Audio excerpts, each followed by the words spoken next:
আপনি কখন পাহাড়ি মহিলাদের ধান চাষের বা জুম চাষের কার্যক্রম দেখেছেন? যদি পাহাড়ি অঞ্চলের নারীদের জুম চাষের কার্যক্রম না দেখে থাকেন তাহলে বলবো এই ভিডিওটি আপনার জন্য। দর্শক মণ্ডলী, আপনারা দেখতে পাচ্ছেন যে পাহাড়ি অঞ্চলের নারীরা আসলে এভাবেই ধান চাষ থেকে শুরু করে ধানের কাটা পর্যন্ত তারা এভাবেই কাজ করে থাকেন। আপনারা বুঝতে পারেন যে ধানগুলো এভাবে একটা একটা করে কেন কাটছেন।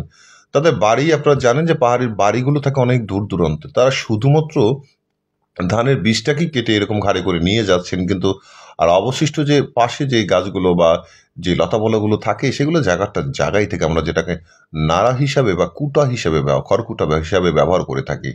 দেখতে পাচ্ছেন দর্শক মণ্ডলী, এভাবে নিয়ে এসে ধান শুকানোর কার্যক্রমটা একটা ব্যতিক্রমধর্মী কার্যক্রম। দেখুন এভাবেই তাদের গাছ দিয়ে বৃষ্টি হলেও বা টিনেরও ব্যবস্থা রয়েছে এভাবে। দেখুন ওই উপরে কিন্তু সে মহিলা মানুষই।